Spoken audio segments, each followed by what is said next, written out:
We could pick any technology here and talk for ages on it. I was thinking distributed ledger technology, we've got AI, we've got data.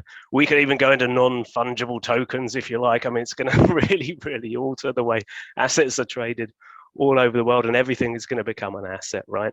We could talk about real-time and open banking and APIs, but from Equinix's perspective, and it's something we watch very closely and are involved in deeply, I want to talk about public cloud, and specifically this idea that as a traditional business or a startup, you can get infrastructure as a service, right? So everything you need to run modern IT applications, you can consume as a service. This, I think, particularly for traditional banks over the next 5 to 10 years, is still the biggest technology. It is the enabler for them to move forward and modernize.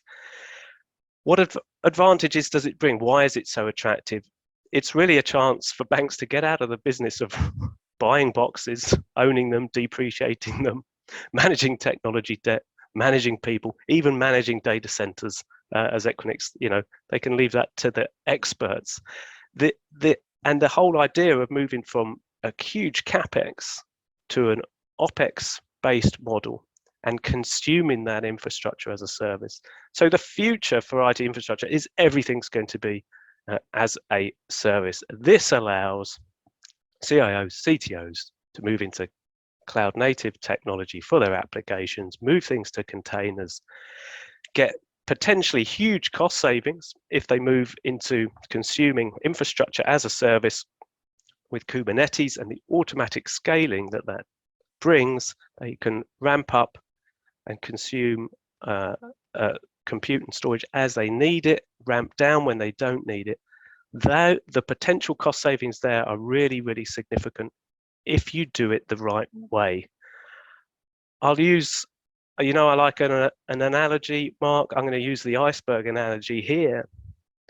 Probably my guess from what I'm seeing, what Equinix is seeing, and we get to talk to lots of banks and help them on their sort of digital transformation and cloud journeys, we're probably seeing still only maybe 10% of regulated workloads are in public clouds, payments being a really strong area that is being modernized and moving into the cloud.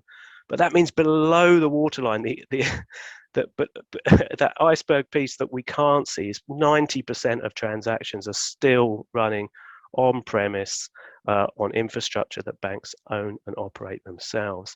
And with drivers like sustainability as well, pushing CIOs and CTOs to modernize and move into data centers which are more efficient, help them hit their sustainability goals, we are seeing this trend being very attractive, not just to the CIO from moving to an OPEX model and consuming things as a service, but also to help them with things like sustainability goals as well. For me, this will be and remains the biggest technology that will help banks to modernize in the next 5 to 10 years. It's all about infrastructure as a service.